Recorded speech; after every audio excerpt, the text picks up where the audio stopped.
ISKCON founder Acharya Jagat Guru Sri the whole world A.C. Bhaktivedanta Swami Srila Prabhupada ki Jai Vishnupad Paramhans Pujikacharya Stotra Shtashi Shishimad His Divine Krishna Bhakti Siddhant Sri Thakur Maharaj Prabhupada ki Anant Koti Vaishnav Vrind ki Namacharya Srila Haridas Thakur ki Prem se kaho Shri Krishna Chaitanya Prabhu Nityananda Shri Advait Gadadhar Shivasadi Gaur Bhakta Vrind ki Shri Shri Radha Radhika Raman ji ki Shri Shri Krishna Balaram ki Jagannath Baldev Subhadra Sudarshan ji की श्री श्री गौ निताय की वृंदा देवी तुलसी महारानी की ग्रंथ राज श्रीमद् भागवतम की यशोदा दामोदर भगवान की कार्तिक मास की निताय गौर प्रेमानंदे all glories to the assembled devotees, all glories to the assembled devotees, all glories to the assembled devotees, all glories to Shri Shri Guru and Gauranga, all glories to Srila Prabhupada की जय।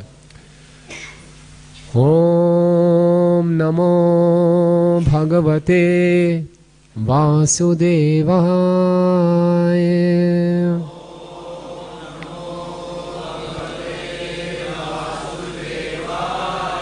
ओम नमो भगवते वासुदेवाय।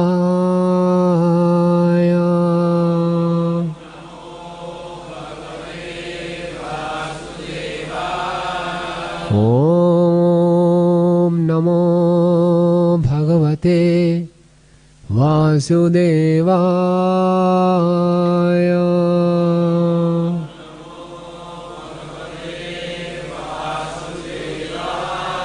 नारायणं नमस्कृत्यं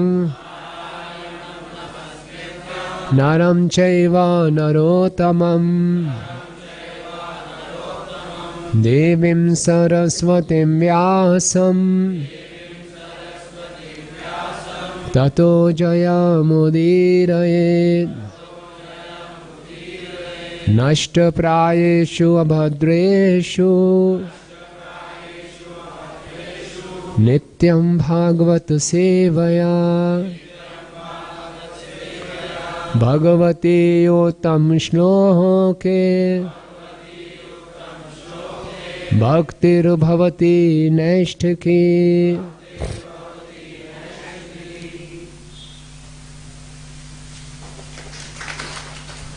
ग्रंथ श्रीमद् भागवतम नववां स्कंद 20वां अध्याय। अध्याय का नाम है पुरु का वंश। श्लोक संख्या 37। तम त्यक्तु कामां ममतां भर्तुस्त्याग विशंकितां नाम निर्वाचनं तस्य श्लोकमेनं सुराजगो। तम त्यक्तु कामां ममतां भर्तुस्त्याग विशंकितां नाम निर्वाचनं तस्य श्लोकमेनं सुराजगुः। तम त्यक्तु कामां ममतां भर्तुस्त्याग विशंकितां नाम निर्वाचनं तस्य श्लोकमेनं सुराजगुः।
Mataji's.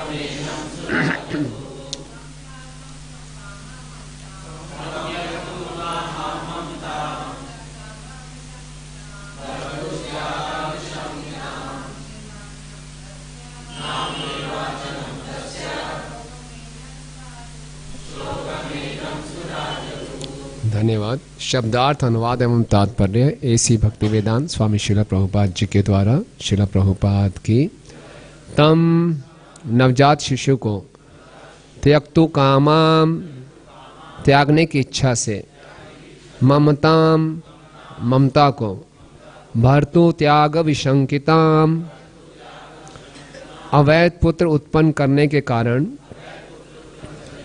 अपने पति द्वारा छोड़े जाने से अत्यंत भयभीत, नाम निर्वाचनम, नामकरण संस्कार, तस्य, उस बालक का, श्लोकम, श्लोक, एनम, इस, सुरह, देवतागण ने, जगुहु, घोषित किया।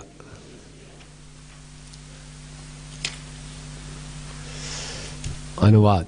ममता अत्यंत भयभीत थी कि अवैध पुत्र उत्पन्न करने के कारण उसका पति उसे छोड़ सकता है, अतः उसने बालक को त्याग देने का विचार किया।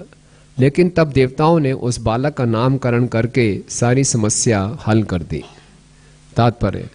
वैदिक शास्त्र के अनुसार जब भी बालक उत्पन्न होता है तो जात कर्म तथा नामकरण संस्कार किए जाते हैं, जिनमें विद्वान ब्राह्मण ज्योतिष गणना के अनुसार कुंडली बनाते हैं। किंतु ममता ने जिस पुत्र को जन्म दिया था वह बृहस्पति द्वारा उत्पन्न अवैध पुत्र था। क्योंकि ममता तो उत्तथ्य की पत्नी थी, किंतु बृहस्पति ने बलपूर्वक उसे गर्भवती बना दिया था, अतः बृहस्पति को भर्ता बनना पड़ा। वैदिक संस्कृति के अनुसार पत्नी पति की संपत्ति होती है और अवैध मैथुन द्वारा उत्पन्न पुत्र द्वाज कहलाता है। हिंदू समाज में ऐसे पुत्र को दोगला कहा जाता है। ऐसी स्थिति में बालक को उचित संस्कार द्वारा नाम दे पाना कठिन होता है, इसलिए ममता चिंतित थी। किंतु देवताओं ने बालक को एक उपयुक्त नाम भरद्वाज प्रदान किया, जिसका अर्थ है कि यह बालक अवैध रूप से उत्पन्न है और इसका पालन ममता तथा बृहस्पति दोनों को करना चाहिए। ओम अज्ञानतिमिरन्धस्य ज्ञानाञ्जन शलाकया चक्षुरुन्मीलितं येन तस्मै श्रीगुरवे नमः। श्रीचैतन्यमनोभीष्टं स्थापितं येन भूतले स्वयं रूप कदा मह्यं ददाति स्वपदान्तिकं। वन्देऽहं श्रीगुरो श्रीयुतपदकमलं श्रीगुरून् वैष्णवांश्च श्रीरूपं साग्रजातं सहगण रघुनाथान्वितं तं सजीवं साद्वैतं सावधूतं परिजनसहितं कृष्ण चैतन्यदेवं श्रीराधा कृष्णपादान् सहगण ललिता श्रीविशाखान्वितांश्च। हे कृष्णा करुणा सिन्धु दीनबन्धु जगत्पते गोपेश गोपिका कांत राधा कांत नमस्तुते। तप्त कांचन गौरांगी राधे वृंदावनेश्वरी वृषभानुसुते देवी प्रणमामि हरिप्रिये। वाञ्छाकल्पतरुभ्यश्च कृपा सिन्धुभ्येव च पतितानां पावनेभ्यो वैष्णवेभ्यो नमो नमः। जय श्री कृष्ण चैतन्य प्रभु नित्यानंद श्री अद्वैत गदाधर श्रीवासादि गौर भक्त वृंद। हरे कृष्णा कृष्णा कृष्णा हरे हरे, हरे राम राम राम हरे हरे। नमः ओं विष्णुपादाय कृष्ण पृष्ठाय भूतले श्रीमते भक्ति वेदांत स्वामिन्निति नामिने नमस्ते सारस्वते देवे गौरवाणी प्रचारिणे निर्विशेष शून्यवादी पाश्चात्य देश तारिणे।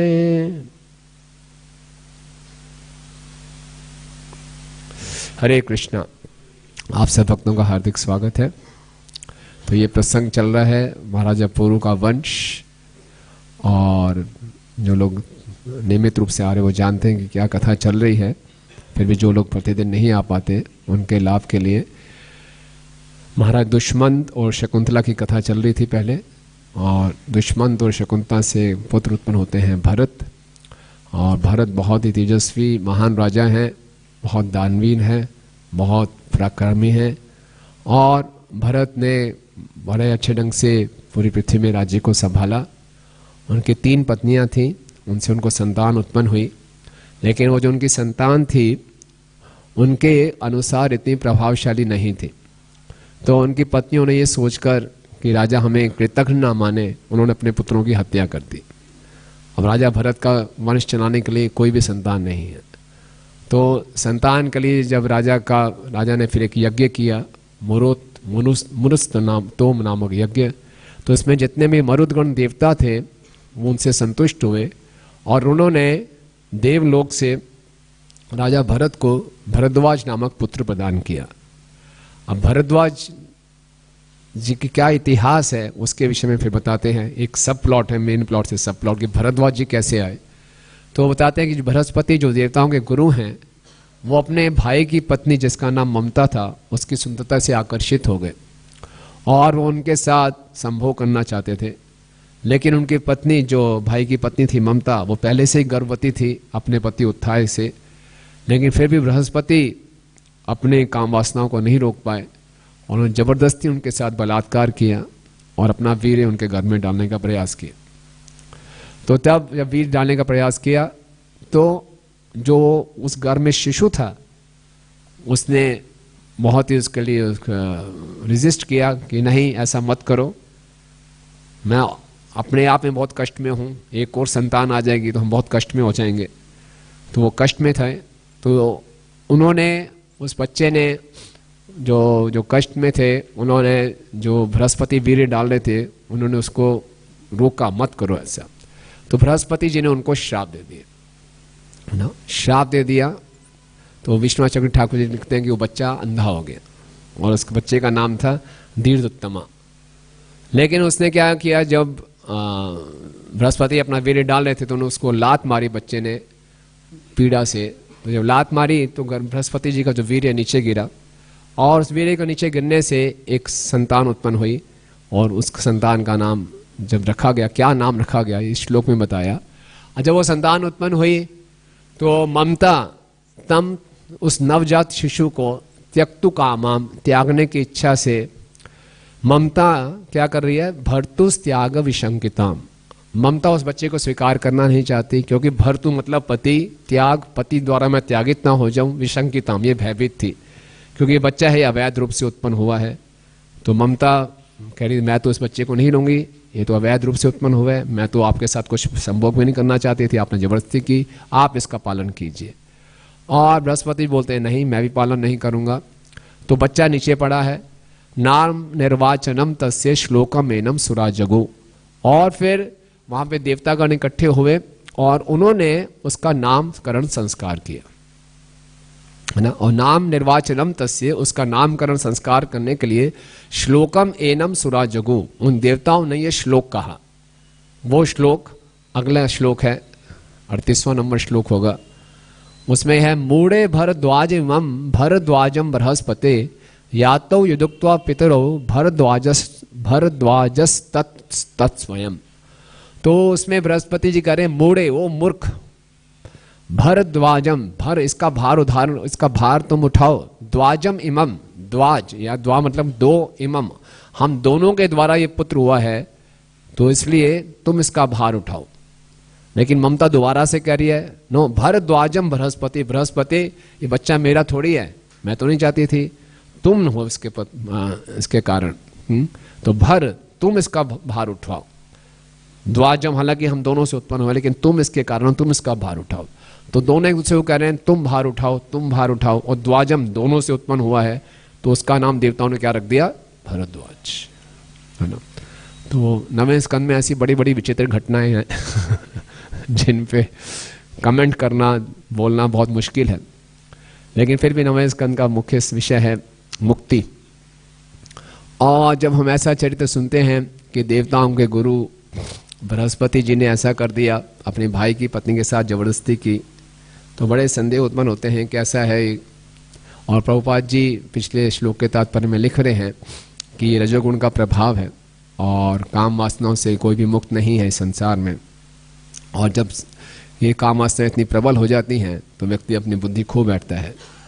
लेकिन फिर भी जब यह प्रसंग हम पढ़ें या सुने तो हमें किसी प्रकार से कोई इसको निंदा की दृष्टि से या इतने उचित जो जैसे कहा है तो तेजी असाम न दोषाम, ऐसे तेजस्वी चरित्रों में बृहस्पति जैसे चरित्रों में हमें दोष नहीं देखने चाहिए, क्योंकि बहुत ही वो देवताओं के गुरु हैं, निश्चित रूप से ये कार्य उन्होंने किया, लेकिन इसको हमें देव योजना माननी चाहिए, है ना। ना प्रभुपाद जी ने ना ही किसी आचार्य ने बृहस्पति जी की निंदा की इसमें। ये कार्य ठीक नहीं हुआ, लेकिन ऐसा नहीं है कि हम इसका फिर उनका चरित्र हनन करना शुरू कर दें।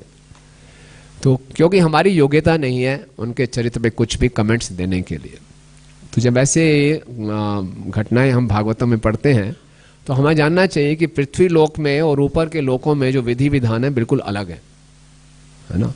जो ट्रैफिक रूल्स हम 2 व्हीलर या 4 व्हीलर चलाते हुए करते हैं वो ट्रैफिक रूल्स एरोप्लेन चलाते हुए नहीं होते।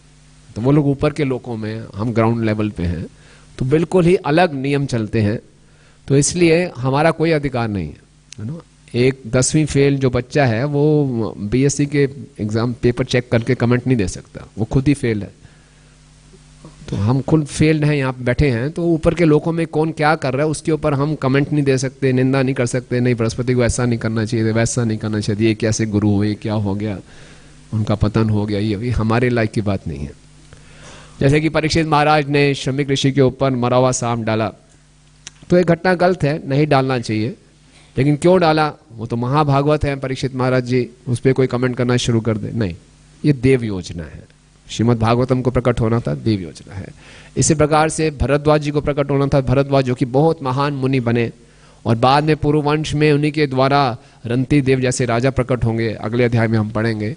तो देव योजना है, इस प्रकार से आए ना। भरत जी की अपनी कोई संतान नहीं थी, मरुदगणों उनको एक संतान दी, भरद्वाज कैसे प्रकट हुए इसके पीछे ये कथा है। तो इसके आगे हमें इस पे और मनन नहीं करना चाहिए कि बृहस्पति ऐसा कर सकते हैं, कैसे गुरु हैं, क्या है, उस पर हमें चर्चा का और ना ही उनकी निंदा करने की आवश्यकता है, अन्यथा ही हमसे अपराध होगा। तो आज के श्लोक के तात्पर्य में प्रभुपाद बता रहे हैं कि संस्कार के बारे में विषय में बता रहे हैं कि अब वो बच्चा नीचे गया, अब उसका कोई उसको स्वीकार करने को तैयार नहीं है, ना उसकी माँ ममता ना बृहस्पति। ममता क्यों स्वीकार नहीं कर रही? पति के डर से। भर्तु त्याग विशंकितम, भर्तु का मतलब है जो पालन करने वाला पति, उसका वो मुझे ना त्याग दे इस भय से।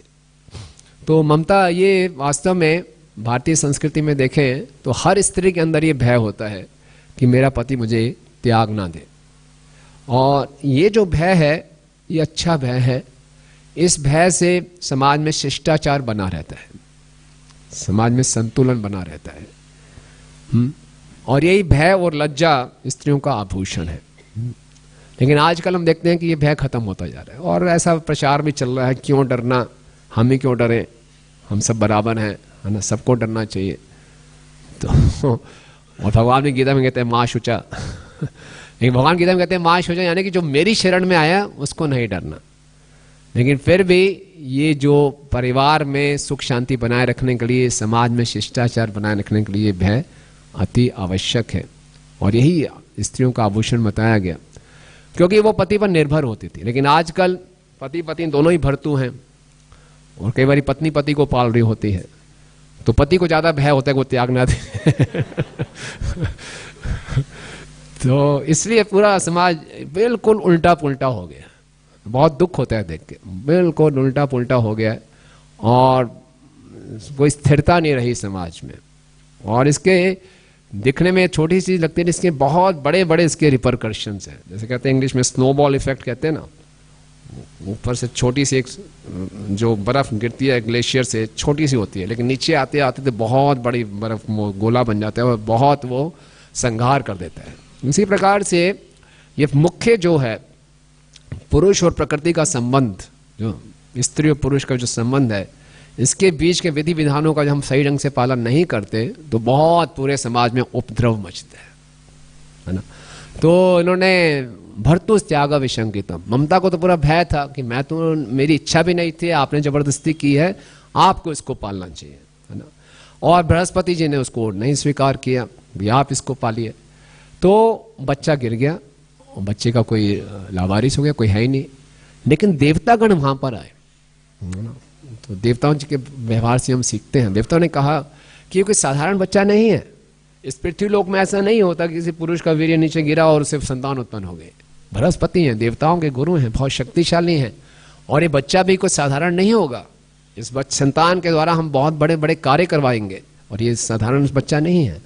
तो उन्होंने उनको संस्कार किए, है ना, उनको संस्कार करना शुरू किया। तो हम देख सकते हैं कि देवताओं ने उस समय ये नहीं मनन करना शुरू किया हमारे गुरुजी को क्या हो गया, गुरुजी भी माया में आ गए, हमें अब क्या शिक्षा देंगे, पतन हो गया इनका, ना। वो सब चिंता ना करके what is to be done, उस समय क्या आवश्यक है वो किया कि बच्चा पहले इसको तो संभाले, ये बच्चा कोई साधारण बच्चा नहीं है। जय श्री श्री राधा राधिका रमन जी की जय, श्री जगन्नाथ बलदेव सुभद्रा सुदर्शन जी की जय, गौ निताई की जय, कृष्ण बलराम की। तो उस बच्चे को उन्होंने उसका सबसे पहले उन्होंने क्या आवश्यक समझा, इसका संस्कार करें। यानी कि संस्कार कितना इतना महत्वपूर्ण होता था, है ना। बिना संस्कार के व्यक्ति शूद्र होता है ना। संस्कारात् भवेत् द्विज, और संस्कार से वो द्विज होता है। तो संस्कार करना अति आवश्यक है। हालांकि माता पिता कोई स्वीकार करने को तैयार नहीं है, देवतागण वहां पर एकत्रित हुए और उन्होंने उनका संस्कार किया। उन्होंने जात कर्म किया और नामकरण संस्कार किया। तो इस संस्कार, जब जीवात्मा भगवान का अंश है और वो भगवान परम शुद्ध है तो जीवात्मा भी शुद्ध है, लेकिन भौतिक प्रकृति के संपर्क में आने से वो अशुद्ध हो जाता है। तो क्या एग्जाम्पल देते हैं प्रभुपाद अपनी पुस्तकों में, कैसे वो दूषित हो जाता है?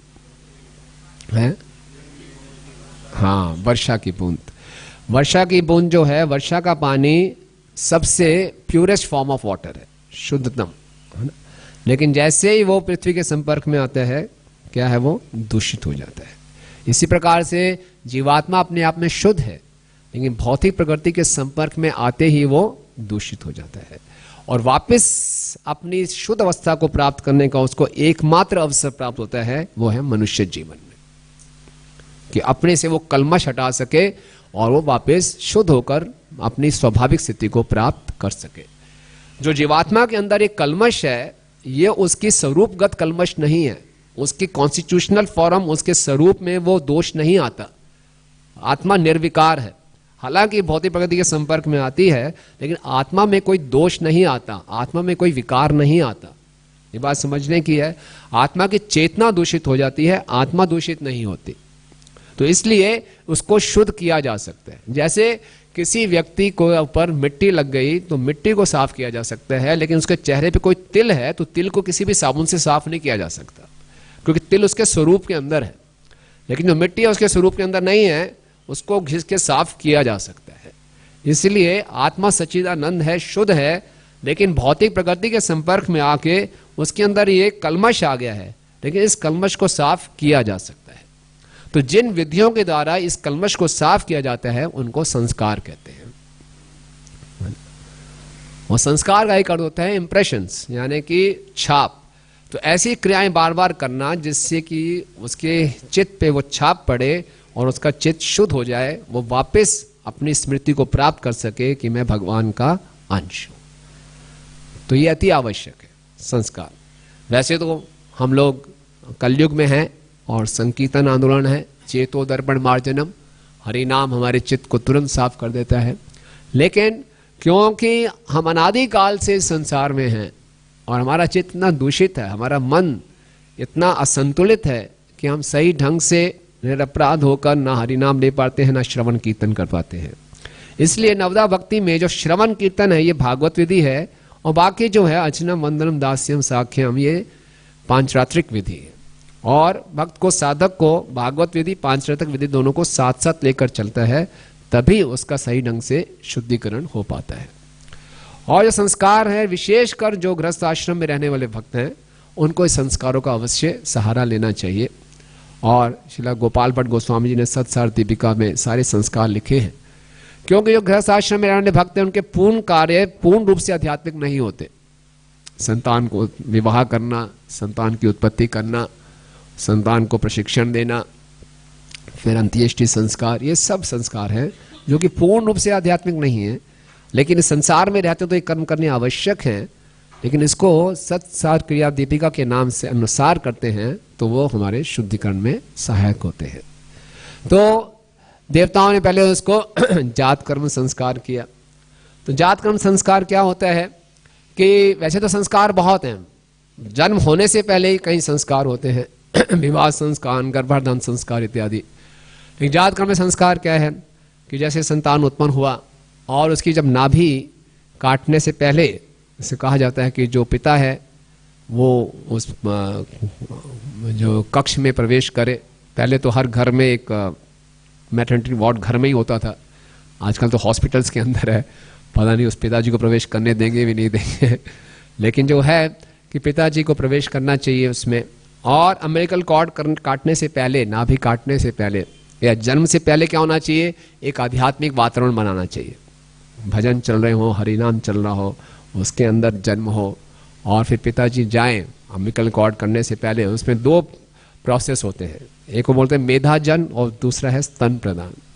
मेधाजन में क्या है कि जब तक बच्चा माँ से जुड़ा हुआ है वो स्त्री के शरीर का अंश है, तो उसकी बुद्धि पूर्ण रूप से विकसित नहीं होती। तो उस नाभि को काटने से पहले जो पुरुष होता है, पिता होते हैं, वो एक चम्मच से या फिर कुशाग्रास से शहद और शुद्ध देसी गाय का घी लेकर उस बच्चे की जीवा पर ऐसे मानसिक रूप से लिख रहा है कि वो बीज मंत्र लिख रहा है क्लिम, या फिर उसको चटाए और करते हुए श्लोकों का उच्चारण करे, जिसमें भगवान से वो प्रार्थना करे कि इस बालक को आप बुद्धि प्रदान करें, है ना। और क्या बुद्धि प्रदान करें, ताकि इसी जन्म में वो आपके चरणों को प्राप्त कर सके, वो सत और असत के भेद को जान सके, है ना। ये आप उनको बुद्धि प्रदान कीजिए। देखिए ये हमारी वैदिक संस्कृति कितनी सूक्ष्म है और बार बार हमें ये याद दिलाती है कि हमारे जीवन का लक्ष्य क्या है। ये इंप्रेशन छाप दिए पिताजी के उसमें भी और पुत्र के चित्त पे भी इंप्रेशन गया कि आप हमें बुद्धि दीजिए, इसको बुद्धि प्रदान कीजिए ताकि ये आपकी शरण ले सके। और उसके बाद फिर नाभि काटी जाती है और फिर पिताजी उस संतान का उसका पूरा उसको साफ करके माँ के पास ले जाते हैं और माँ उसको स्तनपान कराती है। तो ये हो जाता है जात कर्म संस्कार। और प्रभुपाद जी अपने भागवतम के पहले स्कंद के तात्पर्य में लिखते हैं कि जब नाभि काटी जाती है तो सभी जो पूर्वज होते हैं और देवतागण वहाँ पे उस स्थान पे आ जाते हैं उस नए संतान का दर्शन करने के लिए। और ये बहुत उचित समय होता है पिता के लिए कि वो अच्छा दान करे, उचित ब्राह्मणों को खूब दान दे ना। तो इस प्रकार से जात संस्कार मनाया जाता है। उसके बाद आता है नामकरण संस्कार। तो नामकरण संस्कार कहते हैं या तो 10वें दिन, 11वें दिन, 21वें दिन या 101वें दिन या 1 साल के बाद या किसी शुभ दिन के में उसको नामकरण दिया जाता है ना। और ये बहुत ही विस्तार में संस्कार होता है और ये बहुत महत्वपूर्ण है क्या नाम देना चाहिए, क्योंकि पूरा जीवन जब तक वो इस शरीर में है वो नाम उसको सुनाई देगा और लोग भी उसको बोलेंगे। तो वो शब्द ध्वनि उसके मानसिकता के लिए, उसकी चित्त की शुद्धि के लिए बहुत आवश्यक है। तो नाम कैसे देना है, तो साधारणतः नाम देने के 2 या 3 तरीके होते हैं। या तो आध्यात्मिक गुरु से नाम लिया जाए, इसका नाम बताइए क्या है, या फिर नक्षत्रों की स्थिति से क्या नक्षत्र है और नक्षत्र बताएंगे उसके क्या गुण हैं और उसी गुणों के अनुसार नाम दिया जाए, है ना। जैसे हम देखते हैं महाभारत में जब एक बारी व्यासदेव जी आए धृतराष्ट्र और गांधारी के पास, तो व्यासदेव जी बहुत भूखे प्यासे थे और गांधारी ने उनकी बहुत सी सेवा की। तो व्यासदेव जी ने प्रसन्न होकर कहा कि बहुत शीघ्र तुम्हें 100 पुत्रों की प्राप्ति हो। और उसके बाद गांधारी गर्भवती हो गई, लेकिन उसका गर्भ है वो 2 साल तक रहा, संतान उत्पन्न नहीं हो रही। तो गांधारी बहुत चिंतित हो गई। तभी वहाँ कुंती भी गर्भवती हो गई और गांधारी से पहले कुंती ने पुत्र को जन्म दे दिया। तो ये सुनते ही गांधारी बहुत द्वेष में आ गई और जोर जोर से उसने गर्भ को अपना पीटना शुरू कर दिया। और उस क्या हुआ, एक मांस का लोथा बाहर आ गया। तो वो बहुत जोर जोर से रोने लगी, मुझे कोई संतान उत्पन्न नहीं हुई। और कैसा व्यासदेव जी ने कैसा मुझे आशीर्वाद दिया था। तो व्यासदेव जी को याद किया, तुरंत महाव्यास जी प्रकट हो गए। तो बोले आपने ये क्या कर दिया? तो बोले मैं तो द्वेष में मैंने कुंठित होकर ऐसा कर दिया, और आपने कैसा आशीर्वाद दिया? तो व्यासदेव ने कहा कोई बात नहीं। उन्होंने तुरंत 100 मटके बुलाए, मंगवाए और मटकों को घी से भरा और उस मांस के लोथे के 100 हिस्से किए, छोटे छोटे हिस्से अंगूठे के साइज के, और सब में वो डाला और बोला अब 2 साल के बाद इनको खोलना। 2 साल का और वेटिंग पीरियड आ गया। तो 2 साल के बाद उसको खोला गया। तो जब पहला मटका खोला गया तो उसमें तब से एक शिशु निकला, और जैसे वो शिशु को बाहर निकाला गया, गधों ने जोर जोर से रेंगना शुरू कर दिया। और जो गिद्ध थे उन्होंने चीखना शुरू कर दिया, सियारों ने रोना शुरू कर दिया, चारों तरफ आग आग लग गई। धृतराष्ट्र घबरा गए, ये क्या हो गया? तो सारे वहां ब्राह्मण इकट्ठे थे। विदुर जी ने बोला ये बहुत खतरनाक बच्चा है ना, ये जीवित रहा तो पूरे वंश का नाश हो जाएगा, और अगर आप चाहते हो कि आपका जो कुरु वंश आगे चलता रहे, इस बच्चे को तुरंत त्याग दो, तुरंत। उन्होंने बोला कि एक परिवार के लाभ के लिए एक संतान को त्यागा जा सकता है, एक गांव के लाभ के लिए पूरे परिवार को त्यागा जा सकता है, एक नगर के लाभ के लिए पूरे गांव को त्यागा जा सकता है, और एक आत्मा के लाभ के लिए पूरे जगत को त्यागा जा सकता है। तो ये तो बच्चा है, इसको त्यागो। लेकिन धृतराष्ट्र मोहवश था, उन्होंने उसको त्यागा नहीं। तो क्योंकि ऐसे गुण दिखाई दे रहे थे तो उसका नाम रखा गया दुर्योधन, और बाकी जो थे वो भी ऐसे थे, उसका नाम रखा गया दुशासन, है ना। तो सबका नाम ज्यादातर दू से शुरू हो रहा था कि सब दुष्ट प्रवृत्ति के थे। तो वैरायटी थी, 100 तरह के दुष्ट थे, तो अलग अलग नाम। ये अलग बात है, गांधारी प्रेम से ये दुर्योधन ही पुकारती थी उसको, ये दुष्ट यहाँ पे आओ, लेकिन वो प्रेम था, उनको मोह था।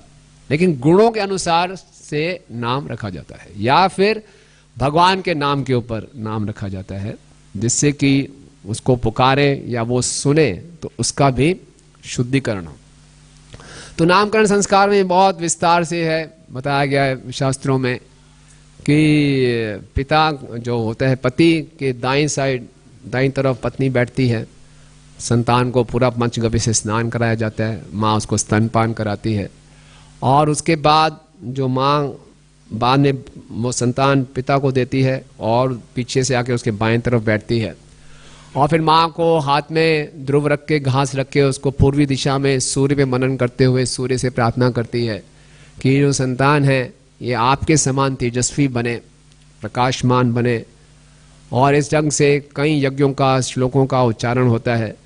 फिर जो पुरोहित है वो पिता के कान में कुछ बोलता है कि ये नाम है, पिताजी माँ के कान में बोलते हैं ये नाम है, और फिर पूरे अर्च विग्रह के सामने जितने सभी लोग उपस्थित हैं उनके सामने जोर से उस बच्चे का नाम सुनाया जाता है, घोषित किया जाता है ना, और फिर सब भगवान के नामों का उच्चारण करते हैं, है ना। तो ये नामकरण संस्कार है। तो जब पिता से वो पति से पत्नी जो संतान को स्वीकार कर रही है, तो इस रूप से दिखती है कि जो पति हैं वो भगवान के प्रतिनिधि हैं, और अब मुझे ये संतान उन्होंने दे दी।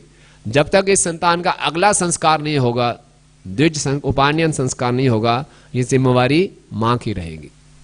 और एक बार उपानयन संस्कार हो गया, वो द्विज हो गया, तो वो ब्राह्मण हो गया, अब वो शास्त्रों का अध्ययन करेगा, मुझसे ज्यादा योग्य हो गया, तब वो मेरी जिम्मेवारी नहीं है, वो पिता की और गुरु की जिम्मेवारी है। तो ये वैदिक संस्कृति है ना।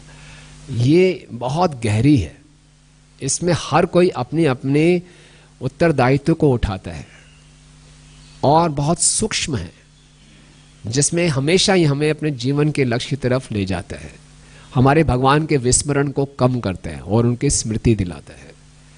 तो इसलिए इन संस्कारों को हमें करना चाहिए, और जितना हम ये संस्कार करेंगे तो उतना एक जिसे कहते हैं सामाजिक और सांस्कृतिक रूप से हम कृष्ण भावनामृत का प्रचार कर सकते हैं। भक्तों के समाज में विशेषकर जो गृहस्थ आश्रम उनको जरूर अवश्य करना चाहिए। जैसे हम देखते हैं भक्तों का कोई विवाह होता है तो अच्छे ढंग से वैदिक संस्कृति के अनुसार विवाह होता है, तो जो कृष्णा भावनामृत आंदोलन से जुड़े हुए लोग हैं उनके सगे संबंधी आते हैं तो देखते हैं और हैरान हो जाते हैं कितने सुंदर ढंग से सुचारू रूप से हुआ, यज्ञ हुए, वैदिक मंत्रों का उच्चारण हुआ, सब कुछ समझाया गया।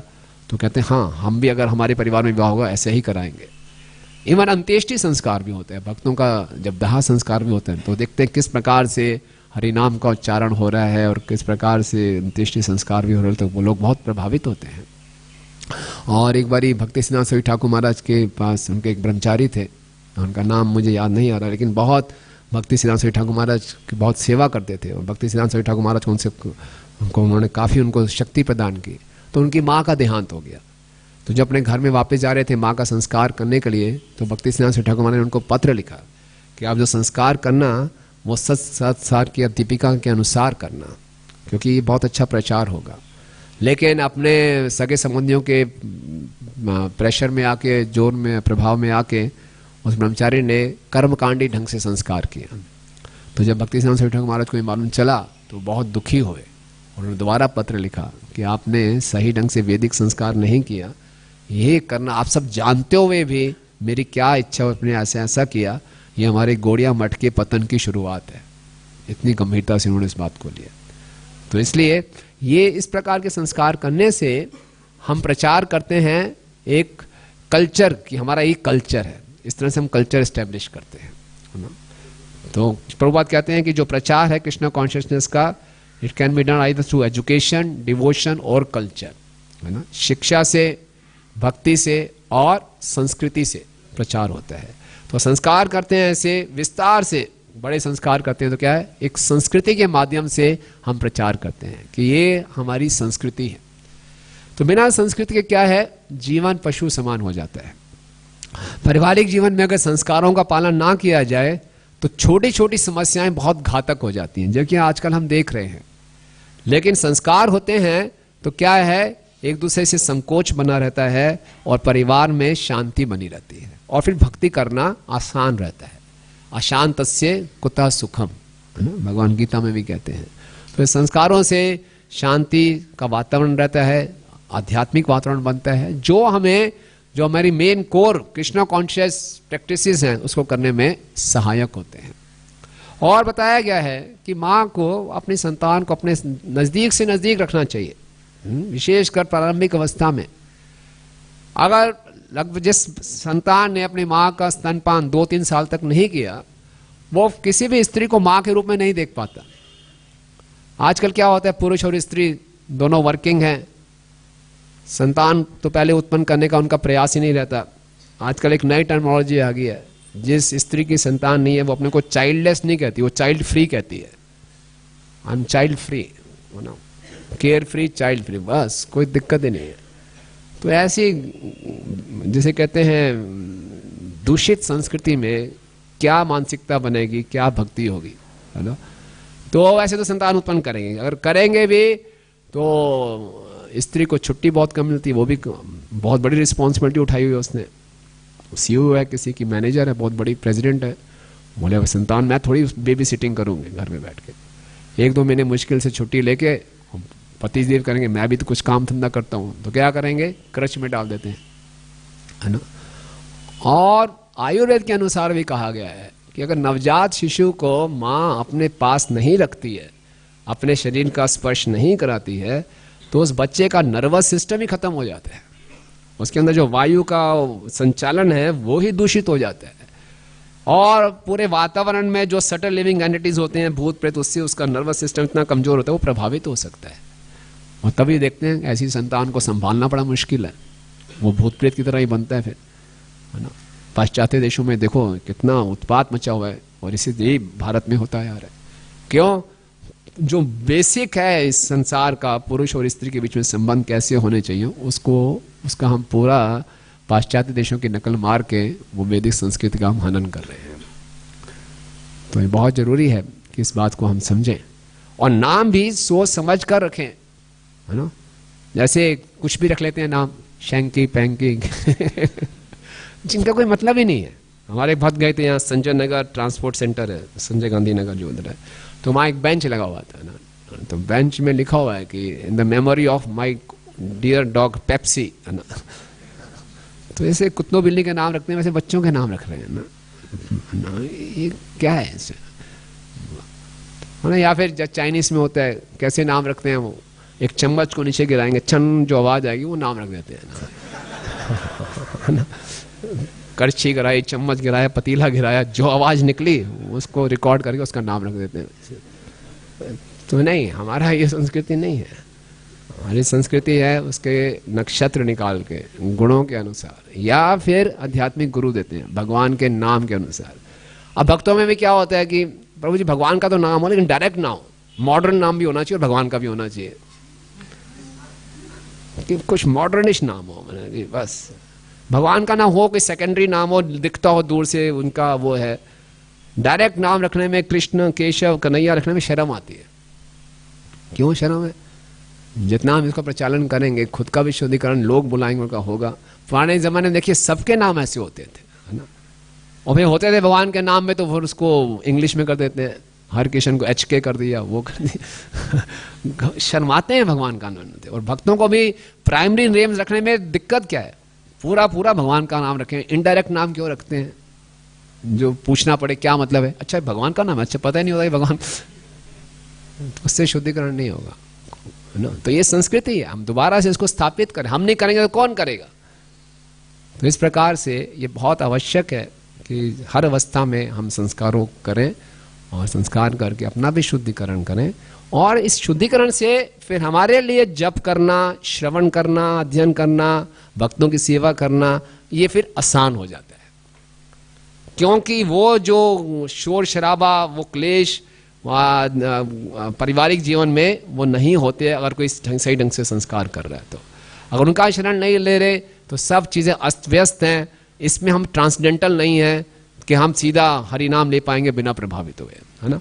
सुखदेव गोस्वामी जब अपने माँ के गर्भ से बाहर आए तो सीधा भाग गए, और वहाँ बता रहे सुध गोस्वामी जी बिना संस्कार के, तो वो बिना संस्कार के जा सकते थे क्योंकि पूर्ण स्थिति पहले से ही वो दिव्य स्तर पे थे। तो हैरानी हो रही है, बिना संस्कार के चले गए, है ना, क्योंकि उनको आवश्यकता ही नहीं थी संस्कार की, पहले से ही वो शुद्ध थे। तो हमारे एक साधारण बालक की ऐसी स्थिति नहीं होती, इसलिए राइट फ्रॉम द बिगनिंग, शुरुआत से ही हमें इन संस्कारों को करना चाहिए। तो ये है, इस प्रकार से ये भरद्वाज जी प्रकट हुए, और ये भरद्वाज बृहस्पति के पुत्र थे, और ये फिर भरत को दिए गए, और उन्होंने आगे इस वंश को चलाया। ठीक है, हरे कृष्णा। ये विषय ऐसे, इस पर ज़्यादा बोलने का समझ में नहीं आता, नहीं जो हमें समझ में आया थोड़ा बहुत आपसे चर्चा की। किसी का कोई टिप्पणी है, संशय है तो बात कर सकते हैं। यस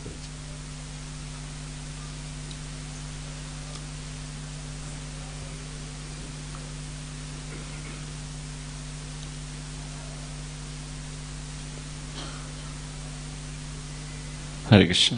धन्यवाद प्रभु जी।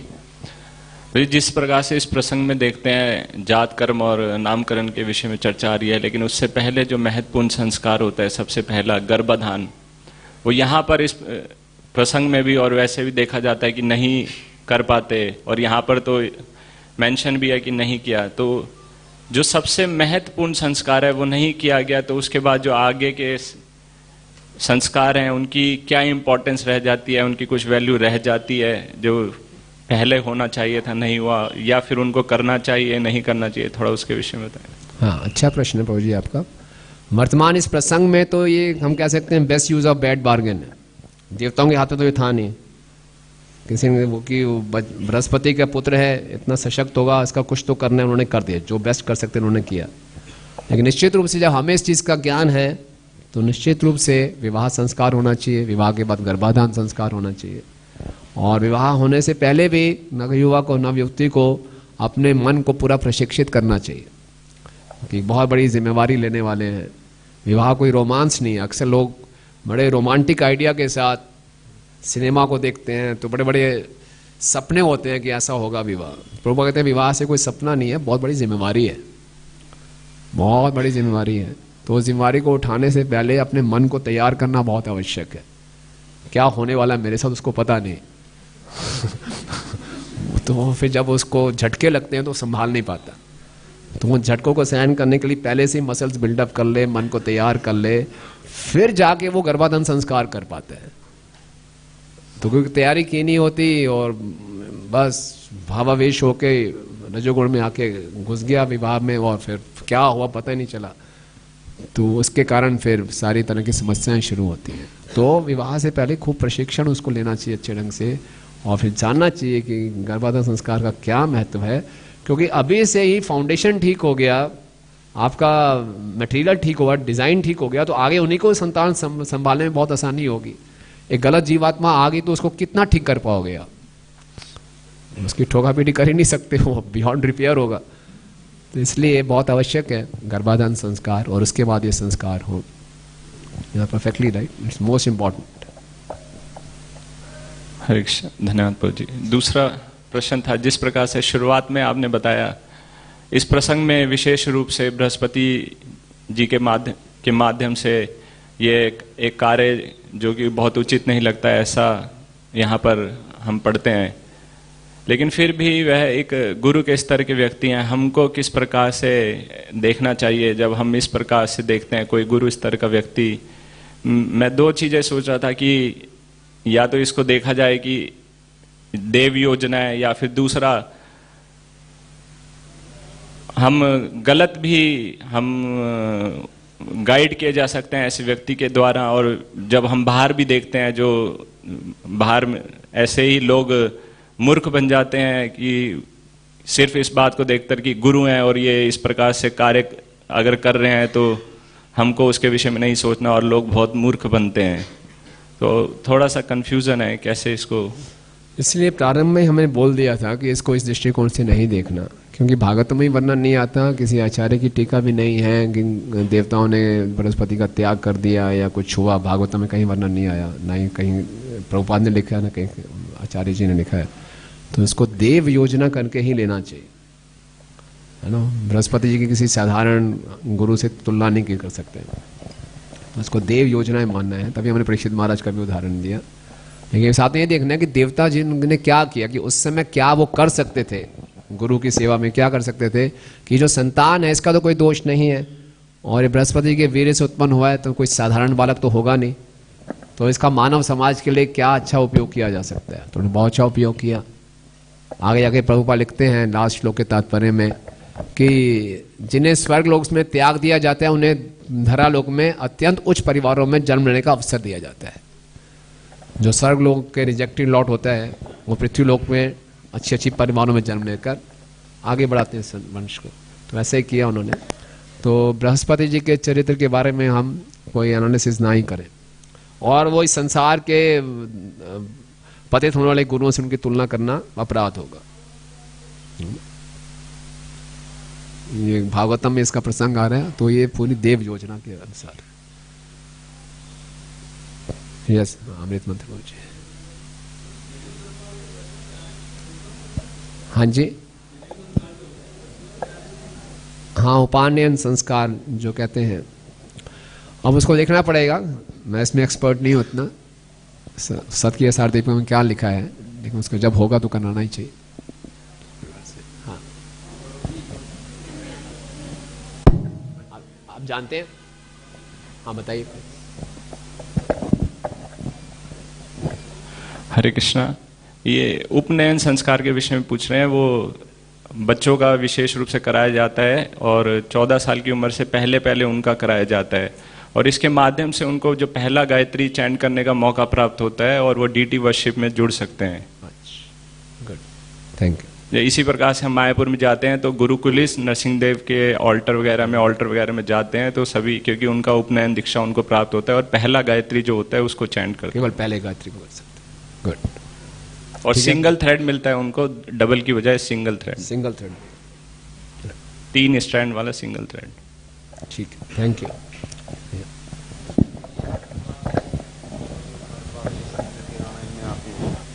और ये भरद्वाज हैं कि दोनों एक ही व्यक्ति हैं? हाँ, एक ही है। अच्छा, एक ही व्यक्ति हैं। हाँ, भरद्वाज मुनि इतने महान ऋषि जो बने, वही। दूसरा प्रश्न था मेरा गुरु जी कि जैसे आपने कहा कि प्रभुपाद जी ने और वैसे भी उन पर कोई टिप्पणी नहीं की गई, बृहस्पति जी ने क्या किया, हम देखते हैं जैसे भागवतम के ही पहले कैंटो में जो परीक्षित महाराज को जो सांप लपेटते हैं श्रृंगी ऋषि के उसमें, तो भरद्वाज जो प्रभुपाद ने वहाँ पर ज़्यादा कहीं कुछ लिखा नहीं है उसके तात्पर्य में। पर जब उसके पुत्र ने जब शाप दिया परीक्षित महाराज को, तो उसके ऊपर प्रभुपाद ने करने ख्याल से 15, 20, 25, 30 श्लोकों में लगातार लिखते जा रहे हैं, टिप्पणी करी है। तो इसको कैसे उसको करें? हाँ बिल्कुल ठीक बात है, क्योंकि उसमें वहाँ से कलयुग प्रारंभ हुआ, ब्राह्मणों का पतन शुरू हुआ। क्योंकि श्रृंगी जो था 5 साल का बालक था, उसकी कोई भी उसकी ऐसी हैसियत नहीं थी, उसका स्टेटस नहीं था कि महाभागवत को वो श्राप दे दे। वैसे भी राजा थे वो, तो शमीक ने यही बोला कि आपका कोई कर्तव्य नहीं था श्राप देना, आपने बहुत बड़ा, जैसे कहते हैं, ये पाप किया है, बहुत बड़ा अपराध किया है। और प्रभुपाद ने उसको बार बार इसलिए कहा कि वो, जैसे कहते हैं, ओवर इम्पोर्टेंस था और उसको ओवर रिएक्शन था उसका, इतने छोटे से अपराध का बहुत बड़ा रिएक्शन था। और कारण हुआ उसको अपने अहंकार से कि मैं ब्राह्मण जात का हूँ, ये राजा है, ये नीची जात का है, इसको मैं शाप दे सकता हूँ। और यहीं से ब्राह्मणों का पतन शुरू हुआ। और क्योंकि ब्राह्मणों का पतन शुरू हुआ, इसी से सारी की सारी व्यवस्था उथल पुथल हुई। इसलिए प्रभुपाद बार बार उसको लिख रहे हैं कि इसको दोबारा रिस्टोर करने के लिए दोबारा से हमें ब्राह्मणों को स्थापित करना पड़ेगा। पूरे समाज का अगर शरीर चला खराब हो गया तो पूरा शरीर खराब हो गया। तो दोबारा से समाज में व्यवस्था लाने के लिए ब्राह्मणों को अपनी स्थिति में सही ढंग से स्थापित करना है। इसलिए प्रभुपाद बार बार इस पर जोर दे रहे हैं। Yes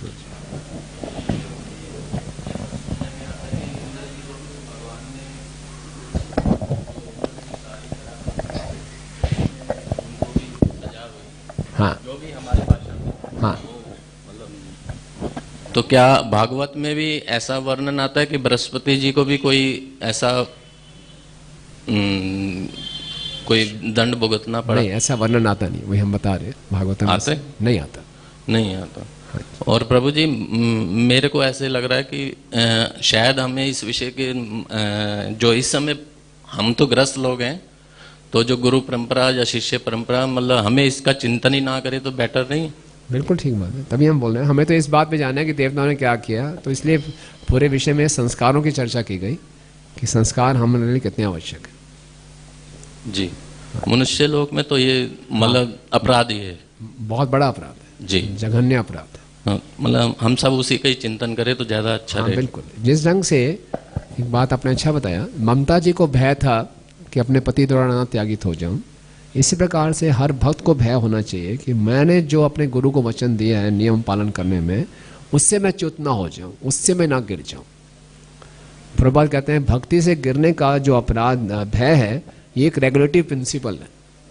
this is one of the regulative principle. One should be fearful of falling down, है ना।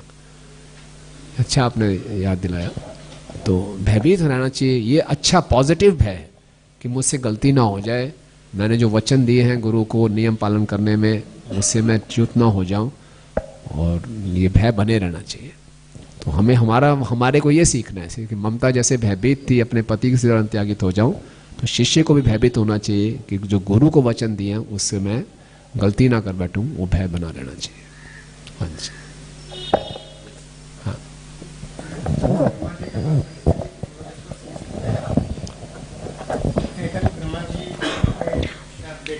हाँ आकर्षित हुए थे और उनके ऊपर कुछ हंसे थे। मेरे को एग्जैक्टली याद स्टोरी नहीं, आप थोड़ा बताइए।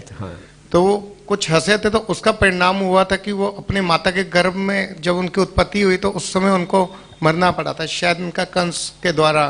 तो ये थोड़ा सा बता सकते हैं कि कितना अपराधपूर्ण है कि अपने से श्रेष्ठ व्यक्ति के विषय में हम लोग, चाहे उनके किसी भी कार्यकलाप को दैविक इच्छा ना जानते हो, कोई दैविक कर्म ना समझते हुए अपनी बुद्धि के अनुसार अगर हम सोचते हैं तो उसका कितने दुष्परिणाम होते हैं। तो थोड़ा सा आप इस विषय में बता सकते हैं। हाँ बिल्कुल। जैसे ब्रह्मा जी ने जब सृष्टि की रचना कर रहे थे तो वाक उनकी पुत्री थी, तो उनकी सुंदरता से वो आकर्षित हो गए, पुत्री से संभोग करने के लिए पीछे भागे। सबने उनको रोका, फिर भी रुके नहीं। तो मरीचि के पुत्र थे, उन्होंने उनका उपहास किया। बाद में तो ब्रह्मा जी को समझ में आ गया कि ब्रह्मा जी मुक्त जीव हैं, कभी कभी रजोगुण के प्रभाव में आते हैं। हमारे में और ब्रह्मा जी में जैसे मुक्त जीवों में क्या अंतर है कि कभी रजोगुण का प्रभाव आता भी है तो तुरंत बाहर आ जाते हैं।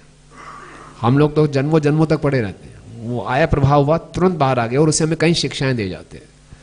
तो ब्रह्मा जी तो बाहर आ गए और ब्रह्मा जी ने वो शरीर भी त्याग दिया, लेकिन मरीचि के पुत्र ने जो उपहास किया उसका बहुत बड़ा वैष्णव अपराध हुआ उनसे, और बाद में फिर उनको ये सजा मिलती है कि वो हिरण्यकश्यपु के पौत्र बनते हैं, और फिर उनको ये मिलता है कि अपने पिता के द्वारा आपका अपने कैसे मामा के द्वारा उनका वध हुआ, ऐसा नहीं, वो पहले कालनेमी के पुत्र बनते हैं। जो कालनेमी पहले कंस जो पिछले जन्म में कालनेमी था, वो ये था कि अपने पिता द्वारा आप मारे जाओगे, तो वही कालनेमी कंस बनता है और फिर वो देवकी के गर्भ में आते हैं, वो देवकी के गर्भ में उनका कंस उनका वध करता है। तो इसीलिए सुखदेव गोस्वामी परीक्षित महाराज को बोलते हैं तेजी असामना दोषा, जो हमसे तेजस्वी व्यक्ति हैं उनमें हम दोषारोपण ना करें, है ना, और ना ही करके वो ऐसा कर रहे हैं तो हम भी ऐसा कर सकते हैं, बहुत बड़ा वो होगा। उदाहरण देते हैं, जिस प्रकार शिव जी ने जहर पिया तो आप वैसे कई लोग भांग पीने का प्रयास करते हैं, तो बहुत बड़ा ये दोष है, तो उनकी हम नकल नहीं मार सकते। भगवान ने रासलीला रची तो हम भी रास नचाएंगे नहीं, बृहस्पति ने ऐसा किया हम करें नहीं, बहुत बड़ा अपराध होगा। ठीक है,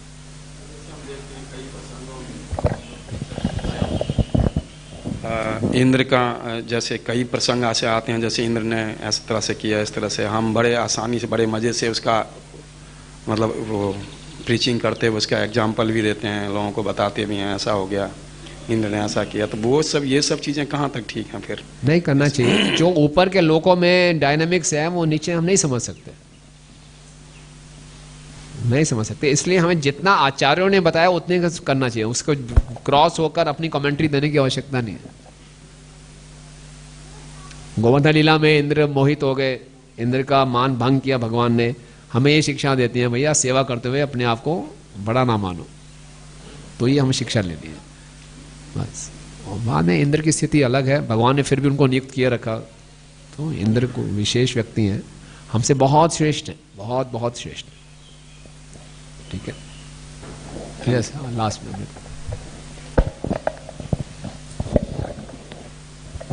हरे कृष्ण भाई।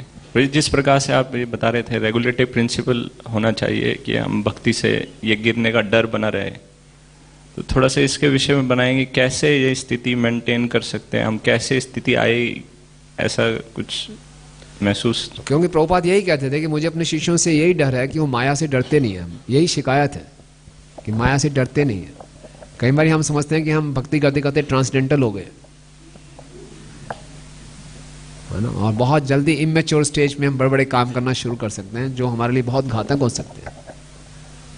बहुत डर के रहना चाहिए। सनातन गोस्वामी जी मुक्त अवस्था में हैं, लेकिन फिर भी उन्होंने उस पारस मणि को कचरे के डब्बे में रखा हुआ है। प्रभुपाद वहां पे कह रहे हैं कि जब तक आप लिबरेटेड ना हो जाएं, one should distinguish what is matter what is spirit. हर चीज को हम युक्त वैराग्य के नाम पे कुछ भी कर देते हैं। तो युक्त वैराग्य होने से पहले वैराग्य होना चाहिए, उसको युक्त करेंगे। तो प्रचार करना है, युक्त वैराग्य है, सब कुछ भगवान की सेवा में लगा रहे हैं, तो फिर हम कहीं अपनी चीजें इंद्रिय तृप्ति में लगाते रहते हैं। तो डरना चाहिए, कभी भी एक्सीडेंट हो सकता है, कभी भी हम स्लिप हो सकते हैं।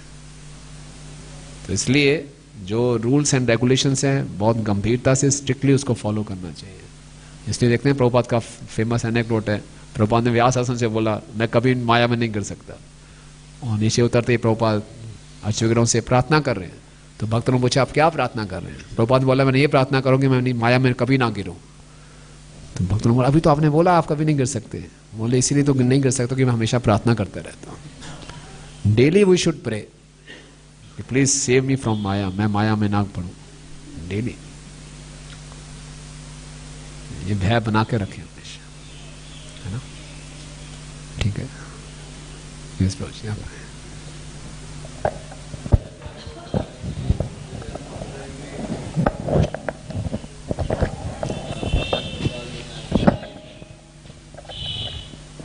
हरे कृष्ण। प्रभु जी जैसे हम सुन रहे हैं कि ममता यहाँ पर जो है भयभीत है, भयभीत है, मतलब कुछ गलत काम किया उनको रियलाइज हो रहा है। और बृहस्पति जी भी जो है जिम्मेदारी नहीं लेना चाहते हैं, मतलब he also realising something wrong has happened. तो जैसे आप कह रहे हैं कि वहाँ पर रूल्स कुछ और हैं, यहाँ पर कुछ और हैं, तो ऐसा तो हमें नहीं प्रतीत होता है कि अदरवाइज अगर रूल्स कुछ और हैं तो फिर why they are afraid of, what they are afraid of. मैं ये कह रहा हूँ कि बृहस्पति जी ने विशेषकर बृहस्पति के कार्य को लेकर कह रहे हैं कि उन पर हम कोई टिप्पणी नहीं दे सकते। वहाँ पे रूल्स ये हैं कि बृहस्पति जी का वीर्य नीचे गिरा तुरंत संतान आ गया उसमें से, तो ये रूल्स तो यहाँ नहीं होंगे क्योंकि बृहस्पति जी बहुत पावरफुल पर्सनैलिटी हैं, देवताओं के गुरु हैं, तो वहाँ अलग ही विधि विधान चलते हैं। तो हम ये नहीं कह सकते कि वहाँ पे ऐसा करें तो यहाँ पे भी कर लें तो कोई दिक्कत नहीं है, संतान को छोड़ देंगे फिर कुछ हो जाएगा, हम इसकी नकल नहीं मार सकते, है ना। हाँ, ये रूल्स कुछ सेम है कि वहाँ भी कामास रजोगुण का प्रभाव है, भगवान कह भी रहे हैं त्रिभी गुण में ये भी सर्वमिदम जगत, पूरा का पूरा जगत तीनों गुणों से प्रभावित है, ये रूल कॉमन है ना। लेकिन उसके अंदर में फिर कैटेगरीज हैं, उच्च लोकों में कुछ ज़्यादा सुविधा है, नीचे में कम है, उसमें कम है। तो इस ढंग से समझने का प्रयास करें, उसको हम नकल नहीं मार सकते, जो ऊपर के लोगों में हो रहा है हम भी यहाँ करेंगे वैसा नहीं कर सकते। लेकिन सब से सब तीन गुणों के प्रभाव में ये निश्चित है। ठीक है, तो यहीं पे विराम देंगे। और आज 12:30 बजे लाल किला में बहुत भव्य रथ यात्रा निकाली जा रही है और प्रभुपाद जी के बहुत से वरिष्ठ भक्त उसमें उपस्थित होंगे, सबके हमें दर्शन भी प्राप्त हो सकते हैं। और कार्तिक मास में जगन्नाथ जी की रथ के सामने नृत्य किया जाए, जगन्नाथ जी की रथ को खींचा जाए तो और लाभ प्राप्त होता है। तो आप आइए, ये ऐतिहासिक रथ यात्रा है, तो इसमें भाग लीजिए और जगन्नाथ जी की कृपा प्राप्त कीजिए। ग्रंथराज श्रीमद् भागवतम की, जगन्नाथ बलदेव सुभद्रा महारानी की, निताई गौर प्रेमानंदे।